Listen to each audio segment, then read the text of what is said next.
பணம் தரும் வாஸ்து என்ற தலைப்பில் நம்மளுடைய சகோதரர் திரு நல்வாக்கு நாகராஜன் அவர்கள் நல்ல வாக்கை சொல்கிறதுக்கு வர்றாரு.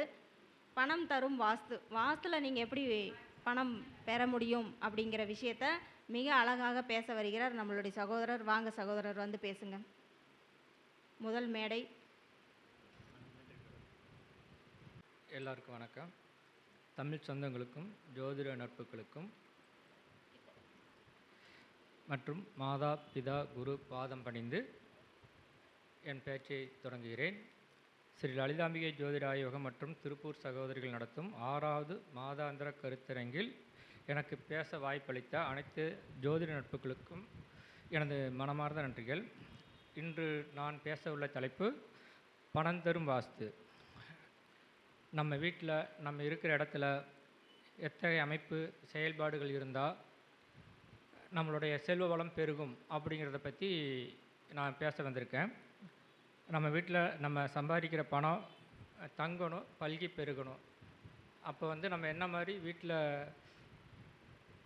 வாஸ்து ரூல்ஸு ஃபாலோ பண்ணணும் அப்படின்னு நம்ம ஏற்கனவே தெரிஞ்ச விஷயந்தான். இருந்தாலும் நான் ஒரு தடவை உங்களுக்கு ரிமைண்டர் பண்ணுறேன். அதேமாரி வாஸ்துனால் பணம் வருமா அப்படின்னு சொல்லி ஒரு கொஸ்டின் இருக்கும். அது எப்படி ஜீவா, கண்ணாடி திருப்பினைய வண்டி ஓடுமா அப்படின்னு சொல்லி கேட்குற மாதிரி தான் இதுவும். ஆனால் அந்த படத்தில் அந்த கதாநாயகன் சொல்கிறத அவர் கேட்க மாட்டார். அப்போ அது வண்டி வேகமாக ஓட்டி வண்டி அடிபட்டுரும். அந்த மாதிரி தான் இப்போ இந்த வாஸ்து இதுவும். வாஸ்துவில் நமக்கு கதாநாயகன் வாஸ்து புருஷன், அப்புறம் இறை சக்தி. அப்போ இந்த வாஸ்து பிரகாரம் என்னென்ன பண்ணுனா நமக்கு செல்வ வளம் பெருகும் அப்படின்னு நிறைய ரூல்ஸ் இருக்குது. அதை நம்ம ஃபாலோ பண்ணும் பொழுது நமக்கு செல்வ வளம் பெருகும். செல்வ வளம் பெருகும் அப்படின்னா நமக்கு பணம் நம்ம சம்பாதிக்கிற பணம் நமக்கு மிச்சமானவே போதும். அதாவது 10 ரூபா சம்பாதிக்கிறோம் அப்படின்னா நம்ம 10 ரூபா சம்பாதிக்கிற இடத்துல ஒரு 2 ரூபானாச்சும் மிச்சமாகணும். அது இல்லாமல் 10 ரூபா சம்பாதிக்கிற இடத்துல 11 ரூபா 15 ரூபா பட்ஜெட்டு வந்துச்சுன்னா நம்ம சமாளிக்க முடியாது. அந்த மாதிரி சுச்சுவேஷன் இருக்கிறனப்ப நம்ம அங்கே வாஸ்து குற்றம் இருக்குது அப்படிங்கிறது உணரணும். அதே சமயம் தேவைக்கு அதிகமாக கடன் மற்ற இதெல்லாம் பண்ணி தவறுதலான பொருளாதார நடவடிக்கையினால் நம்மளுடைய வருமானம் பத்தாமல் போகிறது தவிர்க்க முடியாதது. அதே சமயம் நான் எல்லாமே நல்லா பண்ணுறேன், நல்லா சம்பாதிக்கிறேன், பிளான் போட்டு தான் செய்கிறோம், அப்படி இருந்து எதிர்பாராத செலவுகள் வருது, அதை எப்படி நான் நீக்கிறது அப்படின்னு நினைக்கிறவங்களுக்கு தான் இந்த குறிப்பு. அதுபோக மற்றவங்களுக்குலாம் இல்லையா அப்படின்லாம் இல்லை. இந்த குறிப்பு ஃபஸ்ட்டு இந்த இப்போ பேசுகிற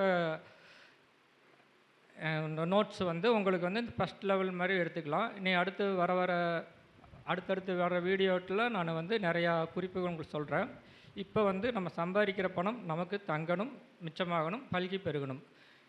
பொதுவாக நமக்கு வாஸ்துவில் பணம் அப்படிங்கிறப்ப குபேர மூலை தான் சொல்லுவோம். குபேர மூலைங்கிறது தென்மேற்கு மூலை, கன்னி மூலை, அதே குபேர மூலைன்னு சொல்லுவாங்க. அந்த தென்மேற்கு மூலையில் தான் நம்ம பீரோங்கிறது பணம் வைக்கும் அலமாரிகள் வைக்கிறோம்.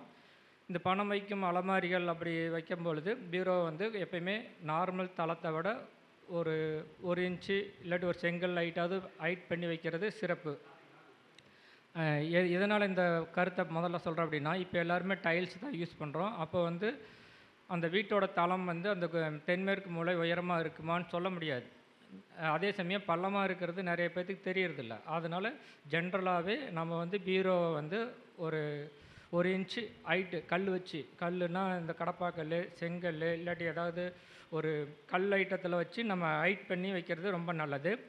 அப்படி ஹைட் பண்ணி வைக்கும் பொழுது நம்ம பீரோ வடக்கு திசை வைக்கிறது ரொம்ப நல்லது. கிழக்கு திசை வைக்கலாமா அப்படின்னு கேட்டோம்னா, கிழக்கு திசை வைப்பதை விட வடக்கு திசை வைப்பது 100க்கு 100 மார்க் அப்படிங்கிறது என்னுடைய கருத்து. கிழக்கு திசையில் வைக்கலாம், ஆனால் கிழக்கு திசையோட வடக்கு திசை அதிக நன்மை தரும் அப்படிங்கிறதுல இங்கே நோட் பண்ணிக்கணும். அதே மாதிரி இப்போ வடக்கு திசை அந்த குபேர மூலையில் நமக்கு ஓப்பன் வரக்கூடாதுன்னா ஜன்னல் இருக்கக்கூடாது, கதவு இருக்கக்கூடாது, அப்புறம் ஏசி ஹோல்ஸ் வச்சுருப்பாங்க, அப்புறம் ஏதாவது கேபிள் ஒயர் வர்றதுக்கு அந்த ஓட்டை வச்சுருப்பாங்க. இந்த மாதிரிலாம் இருந்ததுன்னா அதை ஒரு வேஸ்ட் துணியோ நியூஸ் பேப்பரோ வச்சு மறைச்சிருங்க. அந்த மாதிரி பண்ணும் பொழுது நமக்கு மறைமுகமாக பொருளாதார இழப்பு வராது. அதே மாதிரி ஜன்னல் இருக்கிறவங்க ஸ்க்ரீன் போட்டுக்கலாம். கதவு திறந்து தான் ஆகணும் அப்படிங்கிறவங்க இந்த கண்ணாடி கிளாஸ் மாதிரி ஒரு ஷீட் போட்டுக்கலாம். அந்த மாதிரி பண்ணும்பொழுது நமக்கு கொஞ்சம் பாதிப்பு குறையும். அதேமாரி சில இடத்துல வந்து ரேக் வச்சுருப்பாங்க வீட்டில். சொந்த வீட்டுக்காரங்களா இருந்ததுன்னா அந்த ரேக்கை எடுத்துகிட்டு பீரோ வைக்கிறது சிறப்பு. வாடகை வீட்டுக்காரங்க அந்த ரேக்கை ஒட்டி பீரோ வைங்க. அதே சமயம் அந்த ரேக்கில் வந்து ஒரு உண்டியல் வைக்கலாம். உண்டியல் வைக்கலாம். அதுபோக ஒரு மஞ்சள் துணியில் கொண்டக்கடலை, அது கூட கொஞ்சம் காயின் போட்டு வைக்கலாம். இந்த மாதிரி பண்ணும் பொழுது அந்த இடத்துல வந்து குருங்கிறது நமக்கு அந்த பண வரவுக்கு உண்டான அதிபதியின் காரகத்தன்மை வந்து நமக்கு அங்கே கூடும். அப்புறம் யானை பொம்மை வைக்கலாம். யானை பொம்மை வைக்கும் பொழுது அந்த இடம் வந்து உங்களுக்கு அந்த பாசிட்டிவ் எனர்ஜி கொஞ்சம் அதிகரிக்கும்.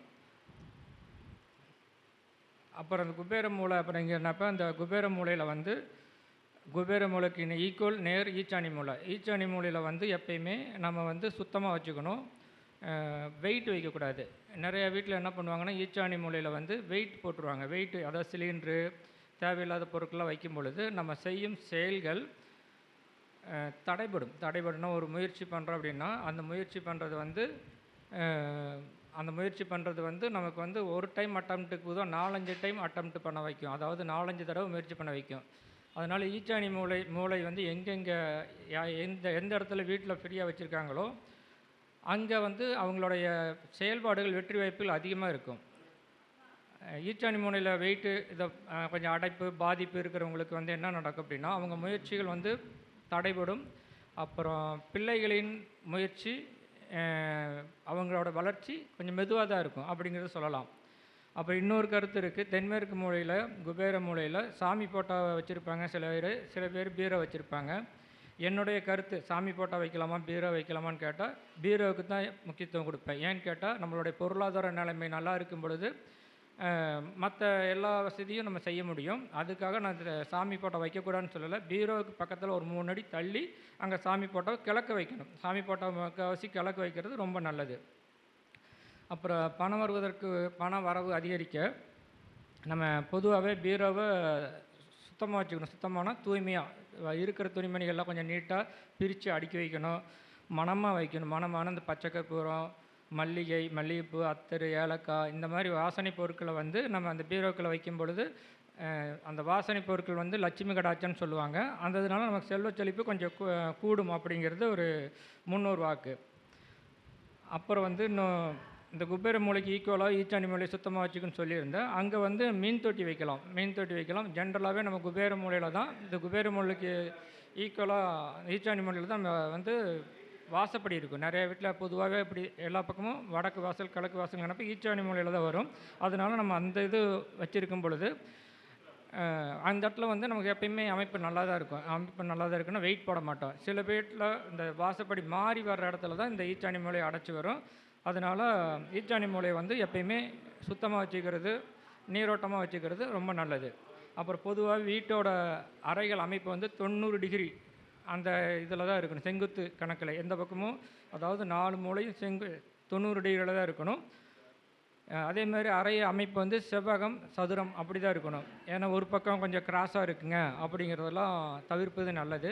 இல்லை நான் கிராஸ் வீட்டில் தான் இருக்கேன், அது இப்போ நல்லா இருக்குதே அப்படின்னு சொல்கிறனப்ப அவங்க ஒருத்தங்க ஜாதக அமைப்பு பிரகாரம் அந்த தசாபுத்தி பிரகாரம் நல்லா நடக்கும். அதே சமயம் அந்த தசாபுத்தி மாறும் பொழுது இந்த வாஸ்து பாதிப்பு ரொம்ப ஜாஸ்தியாக இருக்கும்.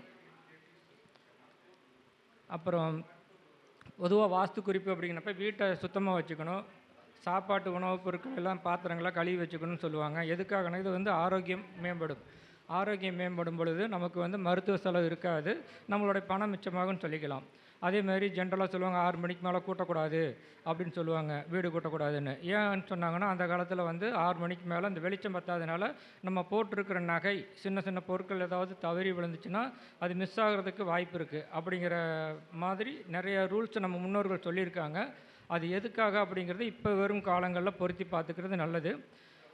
அப்புறம் மணி பிளான்ட்டில், அதாவது பணம் வருவதற்கு என்னுடைய கருத்து வந்து மணி பிளான்ட்டு வாட்டர் கேனில் வைக்கிறது, வீட்டுக்குள்ளே வைக்கிறது நல்லது. ஒரு ரூமில் ஒரு 2-3 பாட்டிலாவது வைக்கிறது நல்லது. ஒரு பவுலில் வைக்கலாம். அப்புறம் மணி பிளான்ட் வந்து மண் தொட்டியில் வளர்த்துவாங்க. அது வந்து மண் தொட்டியில் வளர்த்தும் பொழுது ஈச்சாணியத்தில் மண் தொட்டி வைக்க வேண்டாம். ஈச்சாணியத்தில் மணி பிளான்ட் வளர்த்தும் பொழுது தரையில் வைக்கிறது சிறப்பு. அப்புறம் வந்து மணி பிளான்ட் வந்து வைக்கிறது போக மூங்கில் செடி வைக்கிறாங்க. அந்த மாதிரி மூங்கில் செடி வைக்கிறதும் நமக்கு கொஞ்சம் நல்லா இருக்கும். அப்புறம் நிலைவாசலுக்கு வந்து குங்குமம் மஞ்சள் பூசுறது ரொம்ப நல்லது. என்ன காரணம் அப்படின்னா, இந்த குங்குமம் பூசும் பொழுது வீட்டுக்குள்ளே வந்து பூச்சி பட்டை வராது. அதாவது சின்ன சின்ன விஷப்பூச்சிகளை வீட்டுக்கு வராது. அப்போ வந்து நமக்கு வந்து ஆரோக்கியம் மேம்படும் சொல்லலாம். அப்புறம் பணம் தரும் வாஸ்து குறிப்பில் அடுத்தது வந்து வீட்டில் குழாய் தண்ணி வந்து சொட்டக்கூடாதுன்னு சொல்லுவாங்க. அதை லீக்கேஜ் ஆகக்கூடாதுன்னு சொல்லுவாங்க. இது வந்து முக்கியமாக எல்லோரும் சொல்கிற கருத்து. இதனால் என்ன நடக்கும் அப்படின்னா, இந்த தண்ணி கசிவினால் நமக்கு ஏதாவது அசம்பாவிதங்கள், அப்புறம் அந்த கொசு பெருக்கம் இந்த மாதிரிலாம் நடக்கிறதுக்கு வாய்ப்பு இருக்குது. அப்புறம் என்னுடைய கருத்து அப்படின்னா, வாஸ்து தோஷம் இருக்கிறவங்க வந்து சனிக்கிழமை மாவிளக்கட்டுறது நல்லது அப்படிங்கிறது என்னுடைய கருத்துங்க. இது வந்து வாஸ்து குற்றத்தை குறைக்கும். அப்புறம் வீட்டில் வந்து சாமி கும்பிட்றது வந்து காலை மாலை தீபம் போட்டு சாமி கும்பிட்றது அந்த வீட்டோட எனர்ஜியை அதிகரிக்கும். அந்த தீபம் போடும் பொழுது நெய் தீபம் போடுறது ரொம்ப நல்லது. அப்புறம் பொதுவாகவே வீட்டில் சாமி கும்பிடும் பொழுது சாமி ஃபோட்டோ வந்து பன்னீர் தொட்டு இல்லாட்டி சுத்தமான மஞ்சள் தண்ணி போட்டு தொடச்சி சந்தன குங்குமம் வைக்கிறது ரொம்ப நல்லது. சந்தன குங்குமம் வைக்கும் பொழுது அந்த ஃபோட்டோவுக்கு பவர் வரும், ஒரு ஆற்றல் வரும், அமானுஷ்ய பவர்னு சொல்கிற மாதிரி. அதனால் எல்லோரும் ஒரு மாதத்துக்கு ஒரு தடவையாவது வீட்டில் இருக்கிற ஃபோட்டோவுக்கு சுத்தம் பண்ணி மஞ்சள் குங்குமம் வச்சு சாமி கும்பிட்றது நல்லது. பூக்கள் போடும் பொழுது மணமுள்ள பூக்கள் போடுவது ரொம்ப நல்லது. வாசனை குறைந்த பூக்களை உபயோகப்படுத்துவதை தவிர்க்கவும். அதே மாதிரி பிளாஸ்டிக் பூக்களை சாமி ஃபோட்டோவுக்கு போடுறது தவிர்ப்பது ரொம்ப நல்லது.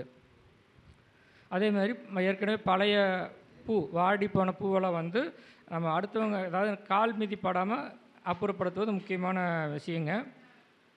அப்புறம் சாமிக்கிட்ட வேண்டும் பொழுது நம்ம எல்லாமே தப்பாக தான் வேண்டுறோம். என்ன காரணம்னா, சாமிக்கிட்ட போய் என்ன கேட்குறோம் அப்படின்னா, எனக்கு நோய் நொடி இல்லாத வாழ்க்கையை கொடு, கடங்கப்பி இல்லாத வாழ்க்கை கொடு அப்படின்னு சொல்கிறோம். ஆனால் நம்ம வார்த்தை என்ன திரும்பி பேசுகிறோமோ அதுதான் நமக்கு நடக்கும். அதனால் நம்ம என்னென்னா, சாமிக்கிட்ட போய் வேண்டும் பொழுது நோய் நொடி இல்லாத வாழ்க்கையை கொடு அப்படின்னு கேட்கக்கூடாது. எப்பயுமே எனக்கு ஆரோக்கியமான வாழ்க்கையை கொடு அப்படி தான் கேட்கணும். அதேமாதிரி வீட்டில் இருந்து சாமி கும்பிட்றப்ப அதேமாதிரி தான், நான் எனக்கு ஆரோக்கியமான வாழ்க்கையை கொடுத்ததுக்கு நன்றி, அன்பான வாழ்க்கையை கொடுத்ததுக்கு நன்றி அப்படிங்கிற சாமி கும்பிடணும். அதே மாதிரி செல்வ செழிப்பு, எனக்கு கடன் கப்பி நோய் இல்லாமல் இருக்கணும் அப்படிங்கிறதோட அபரிமிதமான வருமானத்தை கொடு அப்படின்ட்டு சாமிகிட்ட வேண்டணும். அதே மாதிரி அபரிமிதமான வருமானத்தை கொடுத்த கடவுளுக்கு நன்றி அப்படிங்கிற மாதிரி கும்பிடுவது இன்னும் நமக்கு அதிகப்படியான முன்னேற்றத்தை கொடுக்கும். அப்புறம் தலை வச்சு படுக்கிறது, அதாவது கிழக்கு தலை வச்சு படுக்கிறது வந்து வருமானத்தை கூட்டும். மேற்கு தலை வச்சு படுக்கிறது கனவுகள் அதிகமாக வரும். தெற்கு வந்து ஆழ்ந்த தூக்கத்தை கொடுக்கும். வடக்கு வந்து தவிர்ப்பது நல்லது. அந்த வடக்கு திசையில் தவிர்க்கிறது நல்லது அப்படிங்கிறது இந்த காந்த சக்தி, பூமியின் காந்த சக்தி மனிதனை அதிகமாக தொந்தரவு பண்ணும் அப்படிங்கிறதுக்காக சொல்கிறது. அதனால் பணம் வரணும் அப்படின்னு நினைக்கிறவங்க கிழக்க தலை வச்சு படுக்கிறது ரொம்ப நல்லது. ஆனால் இப்போ நடைமுறையில் என்ன நடந்துகிட்ருக்குன்னா, கிழக்கு தலை வச்சு படுக்கிறோமோ மேற்க வைக்கிறோமோ பார்க்குறதில்ல. செல்ஃபோனுக்கு சார்ஜ் போடுறதுக்கு சுவிட்ச் பாக்ஸ் எங்கே இருக்குன்னு வச்சு தான் எங்கேன்னு நினச்சி தான் பார்த்து தூங்கிட்டு இருக்கிறோம். அப்புறம் வீட்டில் சாமி கும்பிடும் பொழுது எல்லோரும் இந்த சாம்பிராணி புகை போடுறோம். அது போடுறனப்ப குங்குலியம், மருதாணி விதை, வெண்கடகு, சின்ன வெங்காயம், வெள்ளைப்பூண்டோட தோல் இதெல்லாம் கலந்து நம்ம சாம்பிராணி புகை போடலாம். குங்குலியம், மருதாணி விதை இதெல்லாம் வந்து செல்வ செழிப்பை கொடுக்கும். வெண்கடுகு வந்து திருஷ்டியை போக்கும். அப்புறம் வெள்ளைப்பூண்டு தோல், சின்ன வெங்காய தோல் வந்து எதிரிகள் தொல்லையை நீக்கும் அப்படிங்கிறது ஒரு நம்பிக்கை. அப்புறம் வீடு சுத்தம் பண்ணும் பொழுது வியாழக்கிழமை வீடு சுத்தம் பண்ணுவாங்க. ஜென்ரலாக வீடு சுத்தம் பண்ணும் பொழுது வீடு துடைக்கிறனப்ப அந்த வீடு துடைக்கிற தண்ணியில் கல் உப்பு, மஞ்சள், படியாரக்கல், பன்னீர் இந்த மாதிரி மிக்ஸ் பண்ணி அந்த துடைக்கிறனப்ப வீட்டோட வைப்ரேஷன் கூடும். ஏன்னா நம்ம வீட்டுக்கு எல்லோரும் வந்துட்டு போவாங்க, அவங்களோட வைப்ரேஷன் நம்மளை வந்து பாதிக்கக்கூடாதுங்கிறனப்ப வாரத்துக்கு ஒரு தடவையாவது வீட்டை சுத்தம் பண்ணுறது ரொம்ப நல்லது. அப்புறம் பொதுவாக கந்திஷ்டி எல்லாத்துக்கும் படும். அந்த கந்திஷ்டி போகிறதுக்கு என்ன பண்ணணும் அப்படின்னா, ஜென்ரலாக வீட்டில் எல்லோரும் தலைக்கு குளிக்கிறனப்ப அந்த குளிக்கிற பக்கெட்டில் ஒரு ஸ்பூன் கல் உப்பு, மஞ்சள் போட்டு குளிக்கிறது ரொம்ப நல்லது. அதுபோக படிகார தூள் போட்டு குளிக்கிறது நல்லது.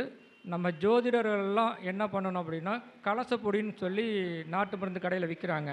அந்த கலசப்பொடியை வாங்கி அதில் ஒரு ஸ்பூன் அந்த இதில் அந்த பக்கெட் தண்ணியில் போட்டு குளிக்கிறது ரொம்ப நல்லது. இந்த மாதிரி பண்ணும்பொழுது என்ன நடக்கும் அப்படின்னா, நம்மளோட ஆரா பவர் கூடும். ஏன்னு கேட்டால், நம்ம ஜோதிடர்கள் அப்படிங்கிறனப்ப நம்ம வந்து பார்க்குறது வந்து நிறைய பேர்த்து நெகட்டிவ் எனர்ஜியோடு இருக்கிறவங்கள தான் பார்க்குறோம். அப்போ அவங்களோட வைப்ரேஷன் நம்மளுக்கு தாக்கம் இருக்கும். அப்போ நம்ம வைப்ரேஷனை நம்ம பவரை அச்சீவ் பண்ணுறதுக்கு இந்த மாதிரி குளியல் முறையை பயன்படுத்தலாம். அப்புறம் தியானம் பண்ணுறதை பயன்படுத்தலாம். அப்புறம் சக்தி மிகுந்த மாலைகளை அணிவிக்கலாம். இதெல்லாம் வந்து நம்ம ஜோதிடர்களுக்கு ஒரு குறிப்புன்னு கூட சொல்லிக்கலாம். அப்புறம் வீட்டில் வந்து செல்வ வளம் கொடுக்கக்கூடிய மரங்கள் அப்படிங்கிறப்ப நெல்லி, செம்பருத்தி, மருதாணி, துளசி, மஞ்சள் இதெல்லாம் வந்து நம்ம வீட்டில் வைக்கும் பொழுது செல்வ வளம் கூடும் அப்படிங்கிறது ஒரு கருத்து. இதில் வந்து ஈச்சாணி மூலையில் நம்ம வீட்டோட ஹைட்டாக வர மரம் வைக்கக்கூடாது. தென்மேற்கு மூலையில் வீட்டோட ஹைட்டாக வர மரம் வைக்கலாம். அதே மாதிரி வீட்டில் வந்து ஊறுகாய் பாட்டில் கொஞ்சம் நிறையா வச்சுக்கிறது ரொம்ப நல்லது. அது குபேரனுக்கு பிடிச்சது. அதனால் வீட்டில் செல்வ வளம் கூடும் அப்படிங்கிறது ஒரு வாஸ்து குறிப்பு. அப்புறம் இவ்வளோ தூரம் சொல்லிட்டோம். இதுக்கப்புறம் இப்போ நான் சொன்னதுக்கு பூராமே பணம் தரும் வாஸ்துவில் வந்து குபேர மூலை மட்டும்தான் நான் பார்த்து சொல்லிகிட்ருக்கேன். இதில் வந்து குபேர மூலையில் வந்து நிறைய பேர் வீட்டில் குபேர மூலம் பாதிக்கப்பட்டிருக்கும். ஆனால் அவங்க நல்லா இருக்கிறாங்களே அப்படின்னு சொல்லி கேள்வி கேட்பாங்க. நானும் அப்படி தான் இந்த ஜோதிடத்துக்குள்ளே வந்ததுக்கு காரணமே இதுதான். குபேர மூலை கெட்டிருக்கு, ஆனால் அவங்க நல்லா இருக்காங்க. ஏன் அப்படின்னு பார்க்கும் பொழுது, இந்த குபேர மூலை கெட்ட வீட்டில் இருக்கிறவங்க யாருன்னு பார்த்தா குருமார்கள் இருப்பாங்க, மாஸ்டர்ஸ், டீச்சர்ஸு, அப்புறம் டியூஷன் எடுக்கிறவங்க, அப்புறம் குரு ஜாதகத்தில் வலுவாக இருக்கிறவங்க, குரு தசாபுத்தி இருக்கிறவங்க, இந்த மாதிரி இருக்கிறவங்கெல்லாம் அந்த வீட்டில் இருக்கும் பொழுது நல்லா இருக்குது. அவங்க தலைக்கட்டுக்கு அப்புறம் அந்த வீடுக்கு ரொம்ப கஷ்டப்படுங்கிறது நான் கொஞ்சம் இப்போ எனக்கு தெரிஞ்ச அனுபவம் வரைக்கும் நான் பார்த்துருக்கேன். இப்போ இன்னொரு குறிப்பு என்னென்னா, இப்போ குபேர மூளை பாதிக்கப்பட்டு இருக்கிற நபர், இப்போ நான் அந்த வீட்டில் இருக்கேன், ஆனால் இப்போதைக்கு என்னால் அந்த வீட்டை எதுவும் பரிகாரம் பண்ண முடியாது, மாற்ற முடியாது அப்படிங்கிறப்ப அவங்க வந்து அந்த ஏரியா குழந்தைகளுக்கு டியூஷன் எடுக்கலாம். டியூஷன் எடுக்கும் பொழுது அங்கே வந்து குரு பகவான் ஆக்டிவ் ஆவார். அதனால் அந்த வீட்டோட அந்த குபேர மூளை பாதிப்பு குறைவாக இருக்கும் அப்படிங்கிறத சொல்லலாம். அதே மாதிரி வீட்டில் வந்து பொதுவாக செல்வ வளம் கூட என்ன பண்ணணும் அப்படின்னா, நம்மளை சுற்றி இருக்கிற நபர்களை எனர்ஜியாக பார்த்துக்கணும். மீன்ஸ் நம்மளை சுற்றி இருக்கிறவங்க புலம்புவாங்க அதிகமாக, அந்த வேலை இல்லை, உடம்பு சரியில்லை அப்படின்லாம் சொல்லுவாங்க. அந்த டைமில் வந்து அவங்கக்கிட்ட வந்து பேசும்பொழுது அந்த மாதிரி நபர்களின் பேச்சை குறைக்கணும். ஏன்னா எல்லாத்தையும் நம்ம வேண்டாம் வெறுப்பே பேச முடியாது. அந்த மாதிரி நபர்கள் வரும்பொழுது நம்ம பேசும்பொழுது இந்த மாதிரி எனக்கு வேலை இருக்குது, நான் அடுத்த வேலையை பார்க்குறேன் அப்படிங்கிறத அவங்க பேச்சை குறைக்க பார்க்கலாம். ஏன்னு கேட்டால், நம்ம என்ன பேசுகிறோமோ அதுதான் நம்ம வாழ்க்கையில் திருப்பி வரும். நம்ம என்ன கேட்குறோமோ அதுதான் நம்ம வாழ்க்கையில் வரும். அப்போ நம்ம எனர்ஜியாக இருக்கிறனப்ப நம்ம கூட புலம்புற ஆட்களை வச்சுக்கிட்டோம்னா நமக்கும் அந்த சூழல் திரும்பி வந்துடும். அதனால் அந்த மாதிரி தேவையில்லாமல் வருத்தப்படுற மாதிரி பேசுகிற நபர்கள் வந்து அதிகமாக பேச வர்றாங்க அப்படின்னா அவங்களுக்கு 2 அட்வைஸ் பண்ணி அவங்க பேச்சை குறைக்கிறது ரொம்ப ரொம்ப நல்லது. அப்புறம் இப்போ நிறைவாக, இப்போ நம்ம எவ்வளவோ வீடியோ பார்த்தாலும், அட்வைஸ் கேட்டாலும், வாஸ்து குறிப்பு பார்த்தாலும், எல்லாமே கேட்டாலும் நம்ம கேட்குற ஆலோசனைப்படி குறிப்புகளை நாம் பயன்படுத்தி அந்த பயன்படுத்துறதில் பெனிஃபிட் கிடைக்குதா அப்படின்னு தெரிஞ்சதுக்கப்புறம் தான் அந்த நோட்ஸு குறிப்பு வந்து அருமையான யோசனைன்னு கூற முடியும். அது மாதிரி தான் இந்த வாஸ்து குறிப்பு. நான் இப்போ நிறையா வாஸ்து குறிப்பு உங்களுக்கு சொல்லியிருக்கேன். இந்த குறிப்புகளை அப்ளை பண்ணி பாருங்கள். இதில் ஏதாவது டவுட் இருந்ததுன்னா எனக்கு மெசேஜ் பண்ணுங்கள். என்னுடைய வாட்ஸ்அப் நம்பர் வந்து 9789698949. என் பேர் நாகராஜன், திருப்பூர். இது போக கடைசியாக இன்னொரு பரிகார குறிப்பு. இந்த ராகு கேது பாதிப்புனால திருமணம், புத்திர பாக்கியம் தடைப்பட்டவங்க வந்து காம்பவுண்டு வீட்டில் லென்த்து லைன் கிரவுண்ட் ஃப்ளோரில் லைன் வீட்டில் இருக்கிறவங்களுக்கு குடி மாறி இருந்தாங்கன்னா திருமண யோகம் நடக்குது. அதே மாதிரி புத்திர பாக்கியம் கிடைக்குது. அந்த புத்திர பாக்கியம் கிடைக்குது அப்படின்னா டெலிவரி வரைக்கும் அந்த வீட்டில் தான் இருக்கணும். அது வீடு மாறி இருக்கிறது நல்லது. சொந்த வீட்டுக்காரங்களாகவே இருந்தாலும் இந்த குறிப்பை கொஞ்சம் ஃபாலோ பண்ணுங்கள்.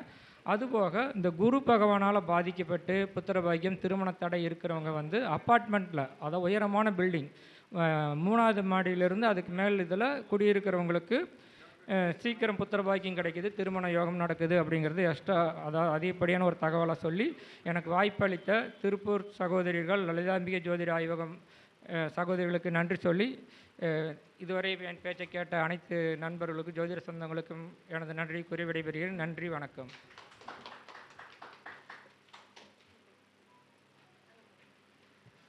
சகோதரருக்கு நன்றி.